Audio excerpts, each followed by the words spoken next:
ಯೆಹೋಶುವ ಅಧ್ಯಾಯ 13. ಯೆಹೋಶುವನು ದಿನ ತುಂಬಿದ ಮುದುಕನಾಗಲು ಯೆಹೋವನು ಅವನಿಗೆ, ನೀನು ಈಗ ಮುದುಕನಾದಿ, ಸ್ವಾಧೀನ ಮಾಡಿಕೊಳ್ಳತಕ್ಕ ದೇಶಗಳು ಇನ್ನೂ ಬಹಳ ಇರುತ್ತವೆ. ಅವು ಯಾವವೆಂದರೆ, ಐಗುಪ್ತದ ಈಚೆಯಲ್ಲಿರುವ ಶಿಹೋರ್ ಹಳ್ಳ ಮೊದಲುಗೊಂಡು ಕಾನಾನ್ಯರಿಗೆ ಸೇರಿದ್ದ ಉತ್ತರ ಮೇರೆಯಾದ ಎಕ್ರೋನಿನವರೆಗಿದ್ದು, ಗಾಜಾ, ಅಷ್ಡೋದ್, ಅಷ್ಕೆಲೋನ್, ಗತೂರು, ಎಕ್ರೋನ್ ಎಂಬ ಪಟ್ಟಣಗಳ 5 ಮಂದಿ ಫಿಲಿಷ್ಟಿಯ ಪ್ರಭುಗಳ ಸ್ವಾಧೀನದಲ್ಲಿದ್ದಂಥ ಫಿಲಿಷ್ಟಿಯ ಪ್ರಾಂತ್ಯವು, ಗೆಷೂರ್ಯರ ಸೀಮೆಯು, ದಕ್ಷಿಣದಲ್ಲಿದ್ದ ಅವ್ವೀಯರ ದೇಶವು ಇವುಗಳೂ, ಚೀದೋನ್ಯರಿಗೆ ಸೇರಿದ ಮೇಯಾರ ಮೊದಲುಗೊಂಡು ಅಮೋರಿಯರ ಮೇರೆಯಾದ ಅಫೇಕದವರೆಗಿರುವ ಕಾನಾನ್ಯರ ದೇಶವು, ಗೆಬಾಲ್ಯರ ಸೀಮೆ, ಹೆರ್ಮೋನ್ ಬೆಟ್ಟದ ಬುಡದಲ್ಲಿರುವ ಬಾಲ್ಗಾದಿನಿಂದ ಹಮಾತಿನ ದಾರಿಯವರೆಗಿರುವ ಲೆಬನೋನಿನ ಪೂರ್ವ ಪ್ರದೇಶ, ಒಟ್ಟಾರೆ ಲೆಬನೋನಿನಿಂದ ಮಿಸ್ರೆಪೋತ್ಮಯಿಮಿನವರೆಗಿರುವ ಚೀದೋನ್ಯರ ಎಲ್ಲ ಪರ್ವತ ಪ್ರಾಂತ್ಯಗಳೂ ಇವೆ. ನಾನೇ ಈ ಎಲ್ಲ ಜನಾಂಗಗಳನ್ನು ಇಸ್ರಾಯೇಲ್ಯರ ಎದುರಿನಿಂದ ಹೊರಡಿಸಿ ಬಿಡುವೆನು. ನೀನಾದರೋ ನಾನು ಮೊದಲೇ ಆಜ್ಞಾಪಿಸಿದಂತೆ ಇಸ್ರಾಯೇಲ್ಯರಿಗೆ ದೇಶವನ್ನು ಹಂಚಿಕೊಡುವಾಗ ಇವುಗಳನ್ನೂ ಸೇರಿಸಿ ದೇಶವನ್ನೆಲ್ಲ 9 ಕುಲಗಳಿಗೂ ಮನಸ್ಸೆ ಕುಲದ ಅರ್ಧ ಜನರಿಗೂ ಪಾಲು ಮಾಡಿಕೊಡು ಅಂದನು. ಮನಸ್ಸೆ ಕುಲದ ಉಳಿದ ಅರ್ಧ ಜನರಿಗೂ, ರೂಬೇನ್ಯರಿಗೂ, ಗಾದ್ಯರಿಗೂ ಮೋಶೆಯಿಂದ ಯೋರ್ದಾನಿನ ಆಚೆಯಲ್ಲೇ ಸ್ವಾಸ್ಥ್ಯವು ದೊರಕಿತು. ಯೆಹೋವನ ಸೇವಕನಾದ ಮೋಶೆಯು ಅವರಿಗೆ ಕೊಟ್ಟ ಪ್ರಾಂತ್ಯಗಳು ಯಾವವೆಂದರೆ, ಅರ್ನೋನ್ ತಗ್ಗಿನ ಅಂಚಿನಲ್ಲಿದ್ದ ಅರೋಯೇರ್ ಪಟ್ಟಣವು ಮತ್ತು ತಗ್ಗಿನಲ್ಲಿಯೇ ಇದ್ದ ಪಟ್ಟಣವು ಇವು ಮೊದಲುಗೊಂಡು ದೀಬೋನಿನವರೆಗೆ ವಿಸ್ತರಿಸಿಕೊಂಡಿರುವ ಮೇದೆಬದ ತಪ್ಪಲ ಸೀಮೆ, ಹೆಷ್ಬೋನಿನಲ್ಲಿ ಆಳುತ್ತಿದ್ದ ಅಮೋರಿಯ ಅರಸನಾದ ಸೀಹೋನನ ವಶದಲ್ಲಿದ್ದು ಅಮ್ಮೋನಿಯರ ಮೇರೆಯ ಈಚೆಗಿದ್ದಂಥ ಎಲ್ಲ ಪಟ್ಟಣಗಳು, ಗಿಲ್ಯಾದ್ ಸೀಮೆಯು, ಗೆಷೂರ್ಯರ ಮತ್ತು ಮಾಕತಿಯರ ಪ್ರಾಂತ್ಯಗಳು, ಹೆರ್ಮೋನ್ ಬೆಟ್ಟದ ಮೇಲಿನ ಎಲ್ಲ ಪ್ರದೇಶವು, ಅಷ್ಟರೋತ್, ಎದ್ರೈ ಎಂಬ ಊರುಗಳಲ್ಲಿ ಆಳುತ್ತಿದ್ದ ರೆಫಾಯರ ವಂಶಸ್ಥನಾದ ಓಗನ ರಾಜ್ಯವಾಗಿದ್ದು, ಸಲ್ಕಾ ಪಟ್ಟಣದವರೆಗೆ ವಿಸ್ತರಿಸಿಕೊಂಡಿದ್ದ ಬಾಷಾನಿನ ಎಲ್ಲ ಪ್ರಾಂತ್ಯಗಳು ಇವುಗಳೇ. ಮೋಶೆಯೇ ಅವರನ್ನು ಜಯಿಸಿ ಅವರ ದೇಶಗಳನ್ನು ಸ್ವಾಧೀನ ಮಾಡಿಕೊಂಡಿದ್ದನು. ಇಸ್ರಾಯೇಲ್ಯರು ಗೆಷೂರ್ಯರನ್ನೂ ಮಾಕತೀಯರನ್ನೂ ದೇಶದೊಳಗಿಂದ ಅಟ್ಟಿಬಿಡಲಿಲ್ಲ. ಅವರು ಇಂದಿನವರೆಗೂ ಇಸ್ರಾಯೇಲ್ಯರ ಮಧ್ಯದಲ್ಲೇ ಇರುತ್ತಾರೆ. ಲೇವಿ ಕುಲದವರಿಗೆ ಮಾತ್ರ ಪಾಲು ಸಿಕ್ಕಲಿಲ್ಲ. ಇಸ್ರಾಯೇಲ್ ದೇವರಾದ ಯೆಹೋವನು ಆಜ್ಞಾಪಿಸಿದಂತೆ ಆತನ ಯಜ್ಞಶೇಷವೇ ಅವರ ಸ್ವಾಸ್ಥ್ಯ. ಮೋಶೆಯು ರೂಬೇನ್ಯರ ಗೋತ್ರಗಳಿಗೆ ಸ್ವಾಸ್ಥ್ಯವಾಗಿ ಕೊಟ್ಟ ಪ್ರದೇಶಗಳು ಯಾವವೆಂದರೆ, ಅರ್ನೋನ್ ತಗ್ಗಿನ ಅಂಚಿನಲ್ಲಿದ್ದ ಅರೋಯೇರ್ ಪಟ್ಟಣ, ಆ ತಗ್ಗಿನ ಮಧ್ಯದಲ್ಲಿದ್ದ ಪಟ್ಟಣ ಇವುಗಳು, ಮೇದೆಬದ ತಪ್ಪಲ ಸೀಮೆಗೆ ಸೇರಿದ ಹೆಷ್ಬೋನ್ ಪಟ್ಟಣವು, ಅದೇ ಎತ್ತರವಾದ ಬಯಲಿನಲ್ಲಿರುವ ದಿಬೋನ್, ಬಾಮೋತ್ ಬಾಳ್, ಬೇತ್ ಫಾಳ್ಮೆ, ಯೋನ್, ಯಹಚ, ಕೆದೇಮೋತ್, ಮೇಫಾಯತ್, ಕಿರ್ಯಾತಯಿಮ್, ಸಿಬ್ಮಾ ಎಂಬ ಹೆಷ್ಬೋನಿನ ಉಪಗ್ರಾಮಗಳು, ತಗ್ಗಿನಲ್ಲಿರುವ ಬೆಟ್ಟದ ಮೇಲಿನ ಚೆರೆತ್ ಶಹರ್, ಬೆತ್ಫಗೋರ್ ಎಂಬ ಪಟ್ಟಣಗಳು, ಪಿಸ್ಗದ ಬುಡದಲ್ಲಿರುವ ಸೀಮೆ, ಬೇತ್ ಯೆಷಿಮೋತ್ ಪಟ್ಟಣ ಇವುಗಳು, ಒಟ್ಟಾರೆ ಮೀಶೋರ್ ಎಂಬ ಎತ್ತರವಾದ ಬಯಲಿನಲ್ಲಿದ್ದ ಎಲ್ಲ ಪಟ್ಟಣಗಳು, ಹೆಷ್ಬೋನಿನಲ್ಲಿ ಆಳುತ್ತಿದ್ದ ಅಮೋರಿಯರ ಅರಸನಾದ ಸೀಹೋನನ ಸಮಸ್ತ ರಾಜ್ಯವು ಇವುಗಳೇ. ಮೋಶೆಯು ಆ ದೇಶದಲ್ಲಿ ವಾಸವಾಗಿದ್ದ ಸೀಹೋನನನ್ನು, ಎವಿ, ರೆಕೆಮ್, ಚೂರ್, ಹೂರ್, ರೆಬಾ ಎಂಬ ಮಿದ್ಯಾನ್ ಪ್ರಭುಗಳಾಗಿರುವ ಅವನ ಸರದಾರರನ್ನು ಹೊಡೆದು ಹಾಕಿದನು. ಇಸ್ರಾಯೇಲ್ಯರು ಕತ್ತಿಯಿಂದ ಸಂಹರಿಸಿದವರಲ್ಲಿ ಬೇಯೋರನ ಮಗನೂ ಶಕುನ ನೋಡುವವನೂ ಆಗಿದ್ದ ಬಿಳಾಮನೂ ಇದ್ದನು. ಯೋರ್ದಾನ್ ಹೊಳೆಯು ರೂಬೇನ್ಯರ ಪಡುವಣ ಮೇರೆಯಾಗಿತ್ತು. ರೂಬೇನ್ ಗೋತ್ರಗಳಿಗೆ ಸ್ವಾಸ್ಥ್ಯವಾಗಿ ಸಿಕ್ಕಿದ ಗ್ರಾಮ ನಗರಗಳು ಇವೆ. ಮೋಶೆಯು ಗಾದ್ ಕುಲದ ಗೋತ್ರಗಳಿಗೆ ಸ್ವಾಸ್ಥ್ಯವಾಗಿ ಕೊಟ್ಟ ಪ್ರದೇಶಗಳು ಯಾವವೆಂದರೆ, ಹೆಷ್ಬೋನಿನ ಅರಸನಾದ ಸೀಹೋನನ ರಾಜ್ಯದ ಉಳಿದ ಭಾಗವಾಗಿರುವ ಯಗ್ಜೇರ್ ಮೊದಲಾದ ಗಿಲ್ಯಾದಿನ ಎಲ್ಲ ಪಟ್ಟಣಗಳು, ರಬ್ಬಾ ಊರಿನ ಪೂರ್ವದಲ್ಲಿರುವ ಅರೋಯೇರ್ ಪಟ್ಟಣದವರೆಗೆ ವಿಸ್ತರಿಸಿಕೊಂಡಿರುವ ಅಮ್ಮೋನಿಯರ ಅರ್ಧ ರಾಜ್ಯ, ಹೆಷ್ಬೋನಿನಿಂದ ರಾಮತ್ ಮಿಚ್ಪೆ, ಬೆಟೋನಿಮ್ ಎಂಬ ಊರುಗಳವರೆಗೂ ಇರುವ ಪ್ರದೇಶ, ಮಹನಯಿಮಿನಿಂದ ದೆಬೀರ್ ಪ್ರಾಂತ್ಯದವರೆಗೂ ಇರುವ ಸೀಮೆ, ಯೋರ್ದಾನ್ ತಗ್ಗಿನಲ್ಲಿರುವ ಬೇತ್ ಹಾರಾಮ್, ಬೇತ್ ನಿಮ್ರಾ, ಸುಕ್ಕೋತ್, ಚಾಫೋನ್ ಎಂಬ ಪಟ್ಟಣಗಳು, ಕಿನ್ನೆರೆತ್ ಸಮುದ್ರದ ದಕ್ಷಿಣ ದಿಕ್ಕಿನ ಮೂಲೆಯವರೆಗೆ ವಿಸ್ತರಿಸಿಕೊಂಡಿರುವ ಯೋರ್ದಾನ್ ಪೂರ್ವ ಪ್ರದೇಶ ಇವುಗಳೇ. ಈ ಎಲ್ಲ ಗ್ರಾಮ ನಗರಗಳು ಗಾದ್ ಕುಲದ ಸ್ವಾಸ್ಥ್ಯ. ಮಹನಯಿಮಿನ ಉತ್ತರದಲ್ಲಿದ್ದು ಮೊದಲು ಬಾಷಾನಿನ ಅರಸನಾದ ಓಗನ ರಾಜ್ಯವಾಗಿದ್ದ ಎಲ್ಲ ಬಾಷಾನ್ ಸೀಮೆಯನ್ನು ಮೋಶೆಯು ಮನಸ್ಸೆ ಕುಲದ ಅರ್ಧ ಗೋತ್ರಗಳಿಗೆ ಕೊಟ್ಟನು. ಯಾಯೀರನ ಗ್ರಾಮಗಳೆನಿಸಿಕೊಳ್ಳುವ 60 ಊರುಗಳು ಇದರಲ್ಲೇ ಇರುತ್ತವೆ.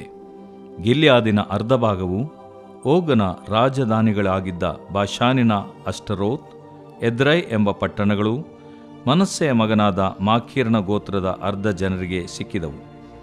ಮೋಶೆಯು ಯೋರ್ದಾನಿನ ಆಚೆ ಯೆರಿಕೋವಿನ ಎದುರಿನಲ್ಲಿರುವ ಮೋವಾಬ್ಯರ ಬಯಲಿನಲ್ಲಿದ್ದಾಗ ಇವುಗಳನ್ನು ಅವರಿಗೆ ಸ್ವಾಸ್ಥ್ಯವಾಗಿ ಕೊಟ್ಟನು. ಆದರೆ ಲೇವಿಯ ಕುಲಕ್ಕೆ ಮೋಶೆಯು ಸ್ವಾಸ್ಥ್ಯವನ್ನು ಕೊಡಲಿಲ್ಲ. ಇಸ್ರಾಯೇಲ್ ದೇವರಾದ ಯೆಹೋವನ ವಾಗ್ದಾನದಂತೆ ಆತನೇ ಅವರ ಸ್ವಾಸ್ಥ್ಯವು.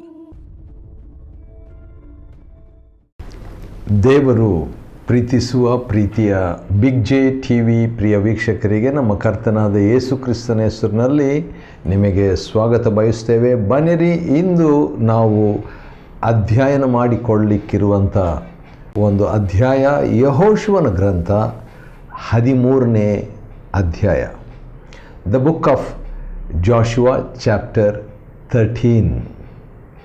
12ನೇ ಅಧ್ಯಾಯದಲ್ಲಿ, ಯೆಹೋಶುವನ ಗ್ರಂಥ 12ನೇ ಅಧ್ಯಾಯದಲ್ಲಿ 31 ಅರಸರ ಮೇಲೆ ಯೆಹೋಶುವನಿಗೆ ಸಿಕ್ಕಿದ ವಿಜಯದ ಬಗ್ಗೆ ವಿವರಣೆಯನ್ನು ನೋಡ್ತೇವೆ. ಇಸ್ರಾಯೇಲರಲ್ಲಿ ಒಂದು ಅಭ್ಯಾಸವಿತ್ತು. ಅದೇನೆಂದರೆ, ಅವರು ಯುದ್ಧಶೂರರು, ಯುದ್ಧವೀರರು ಮತ್ತು ಯುದ್ಧ ಅವರ ಜೀವನದ ಒಂದು ಭಾಗವಾಗಿತ್ತು.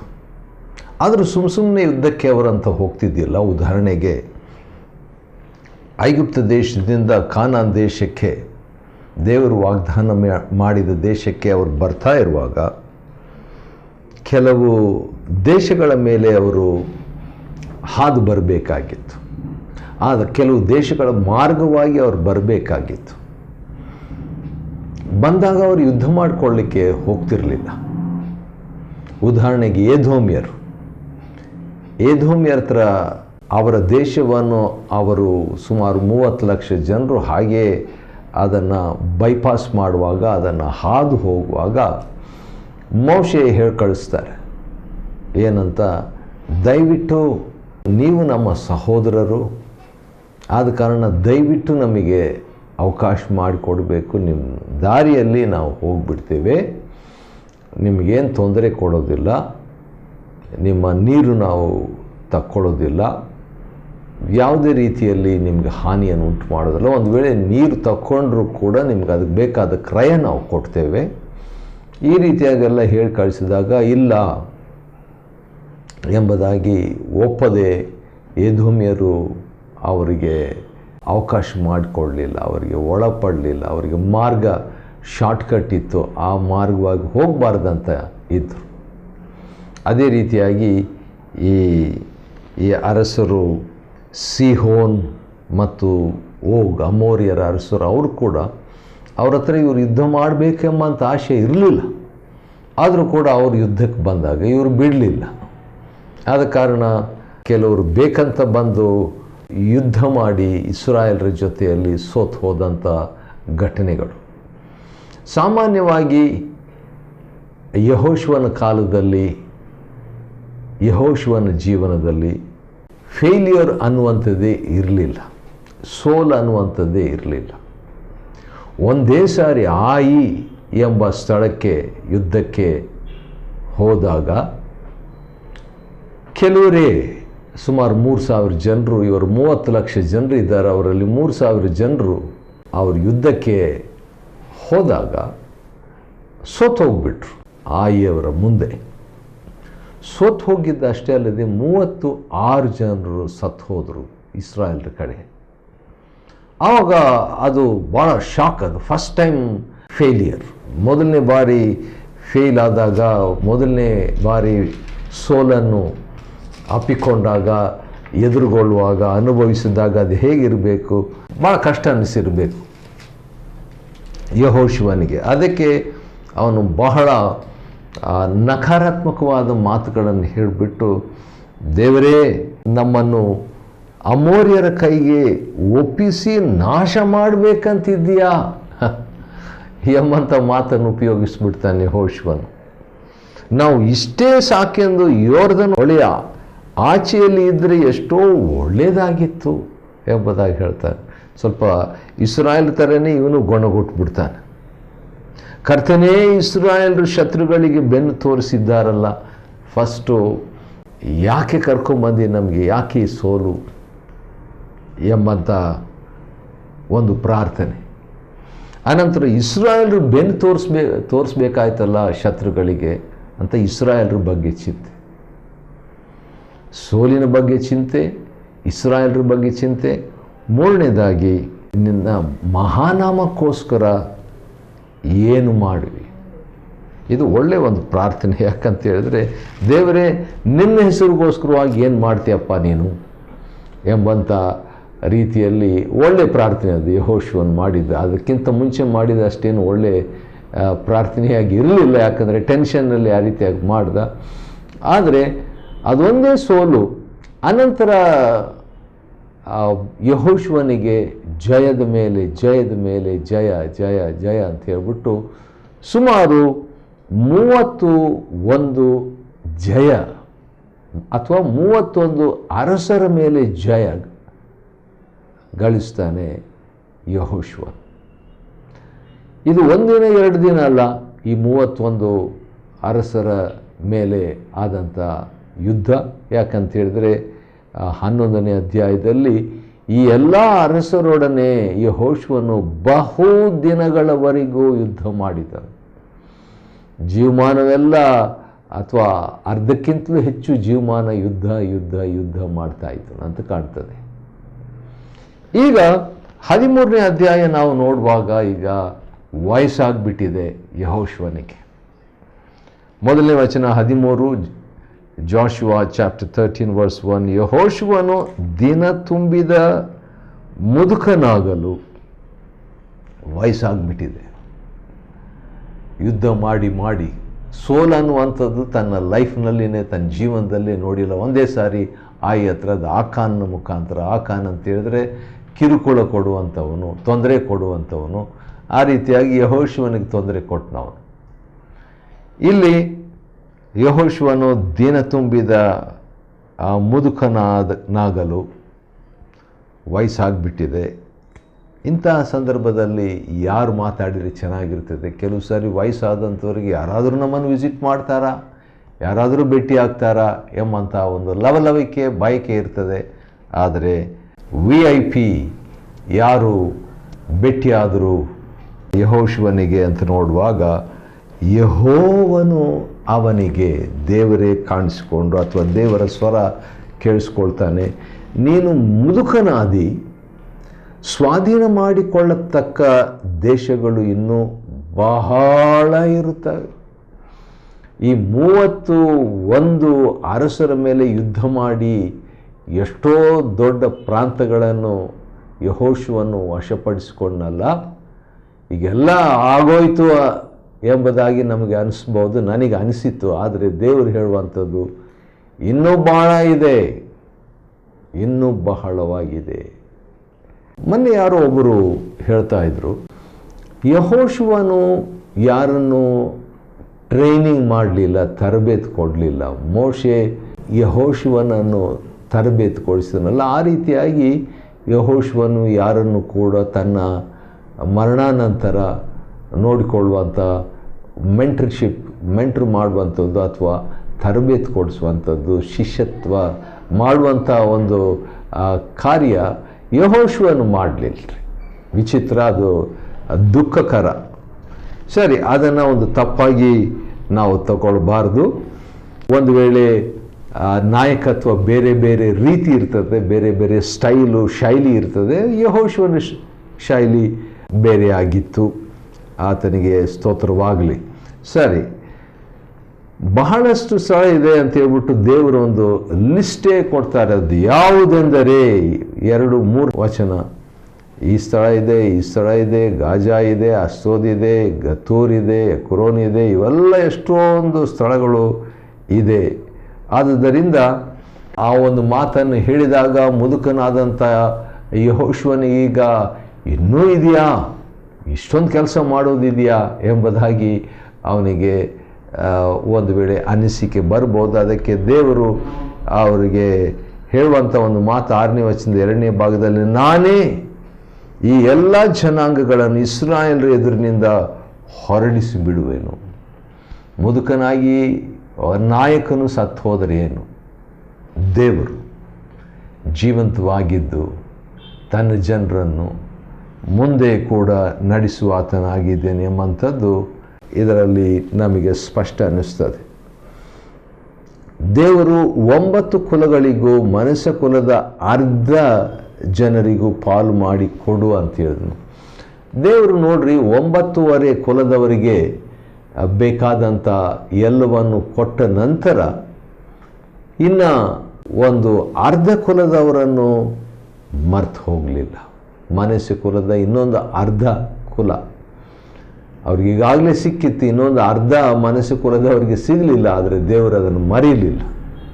ಅದನ್ನು ಇಲ್ಲಿ ಹೇಳುವಾತನಾಗಿದ್ದಾನೆ. 8ನೇ ವಚನ 13ನೇ ಅಧ್ಯಾಯದ 8ನೇ ವಚನದಲ್ಲಿ, ಮನಸ್ಸೆ ಕುಲದ ಉಳಿದ ಅರ್ಧ ಜನರಿಗೂ ರೂಬೇನ್ಯರಿಗೂ ಗಾದ್ಯರಿಗೂ ಮೋಶೆಯಿಂದ ಯೋರ್ದಾನಿನ ಆಚೆಯಲ್ಲಿ ಸ್ವಾಸ್ಥ್ಯವು ದೊರಕಿತ್ತು. 2.5 ಕುಲದವರಿಗೆ ಸಿಕ್ಬಿಟ್ಟಿತ್ತು.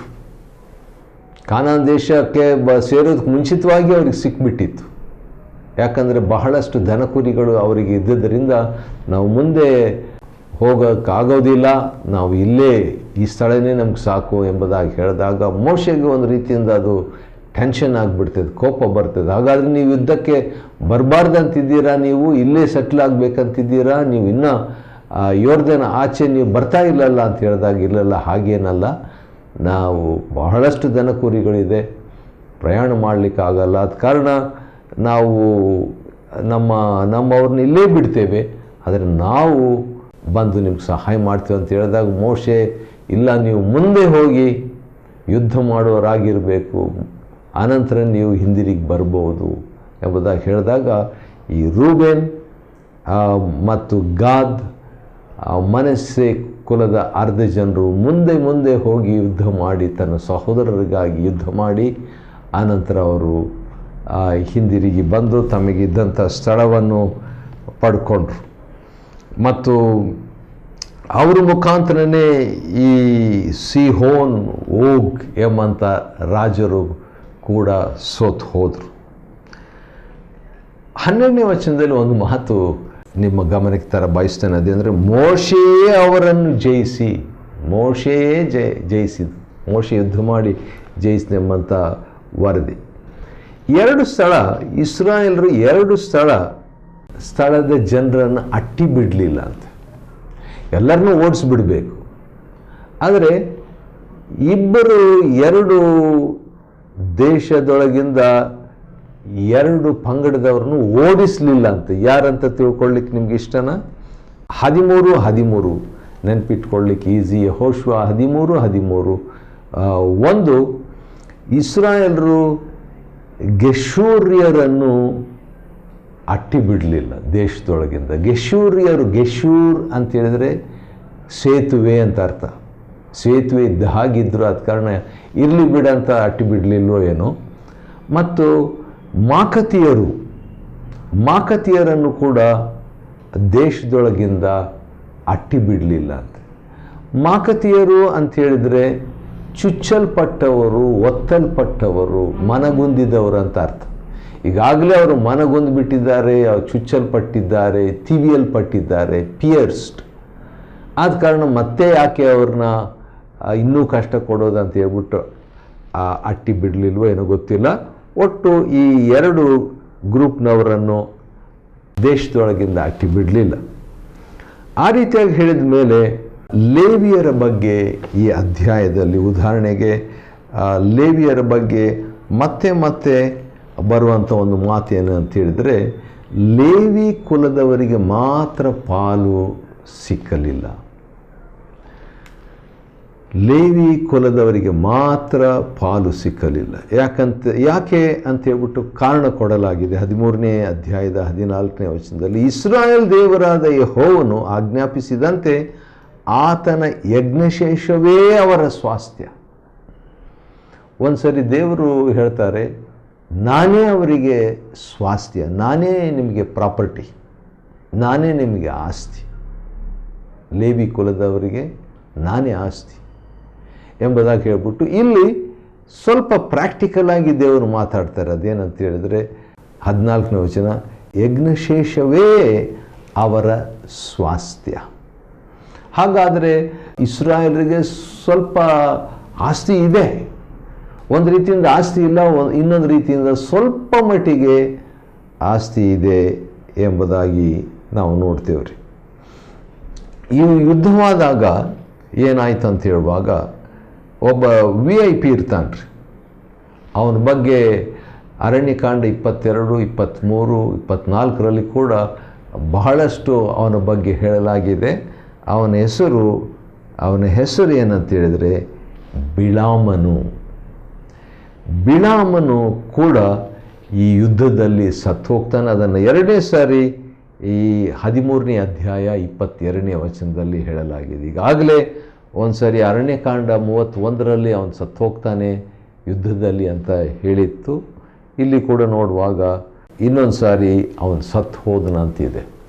ಇದರ ಬಗ್ಗೆ ಒಂದು ಮಾತು ಹೇಳಬೇಕಾದ್ರೆ ನೋಡ್ರಿ, ವೈರಿಗಳ ಜೊತೆಯಲ್ಲಿ ಈ ಮನುಷ್ಯನು ಬಿಳಾಮನು ಸತ್ತು ಹೋಗ್ತಾನೆ.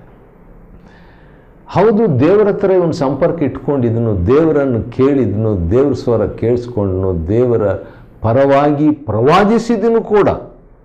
ಆದರೆ ಈಗ ನೋಡಿದರೆ ಅವನು ವೈರಿಯ ಜೊತೆಯಲ್ಲಿ ಹಿಂಜಾರಿ ದೇವರನ್ನು ಬಿಟ್ಟು ಅಂತ ಕಾಣ್ತದೆ.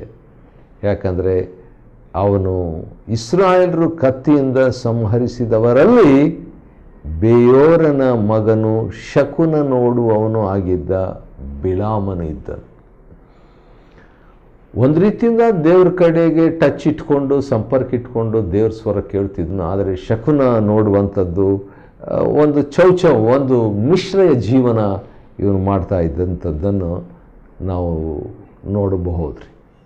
ಮತ್ತು 33ನೇ ವಚನದಲ್ಲಿ ಲೇವಿ ಕುಲದವರ ಬಗ್ಗೆ ಇನ್ನೊಂದು ಹೇಳಿಕೆ ಇದೆ. ಈಗಾಗಲೇ 14ನೇ ವಚನದಲ್ಲಿ ಲೇವಿ ಕುಲದವರಿಗೆ ಮಾತ್ರ ಪಾಲು ಸಿಕ್ಕಲಿಲ್ಲ, ಅವರಿಗೆ ಸಿಕ್ಕಿದಂಥದ್ದು ದೇವರ ಯಜ್ಞಶೇಷವೇ ಅಂತ ಹೇಳಿತ್ತಲ್ವ.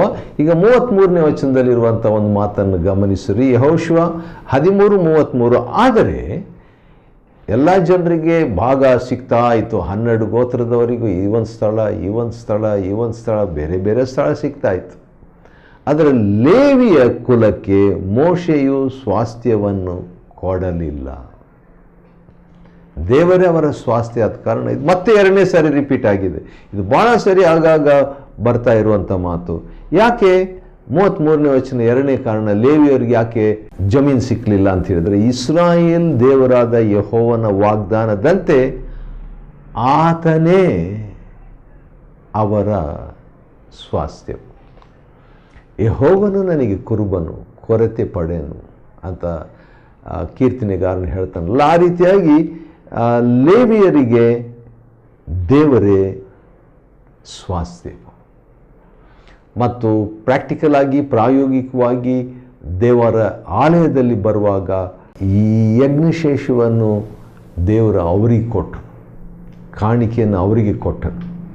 ಆದ್ದರಿಂದ ದೇವರು ಒಂದು ಟ್ರೈನಿಂಗ್ ಅವರಿಗೆ ವಿಶೇಷವಾದ 12 ಗೋತ್ರದವರಲ್ಲಿ ಒಂದು ಗೋತ್ರದವರಿಗೆ ಇಂಥ ಒಂದು ಟ್ರೈನಿಂಗ್ ಇತ್ತು. ನಾನೇ ನಿಮಗೆ ಸ್ವಾಸ್ಥ್ಯ, ಆಸ್ತಿ ಏನು ಇಟ್ಕೊಳ್ಬೇಡ್ರಿ ಎಂಬಂಥ ರೀತಿಯಲ್ಲಿ ಹೇಳಿದಂಥ ಒಂದು ಮಾತು.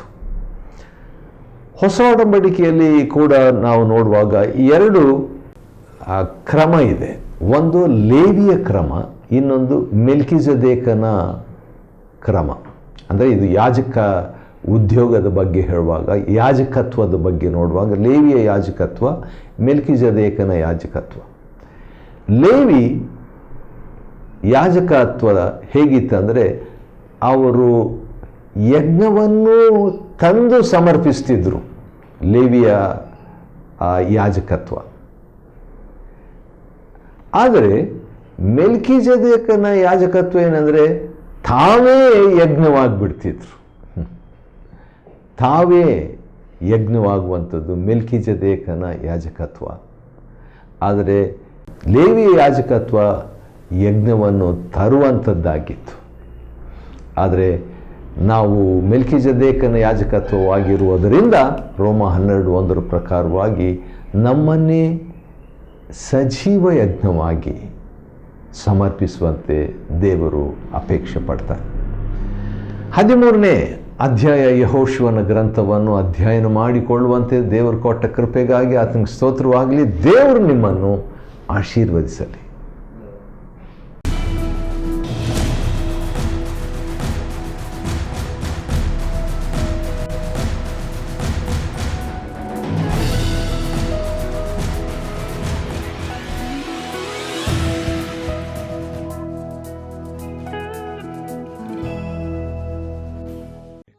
Chapter 13.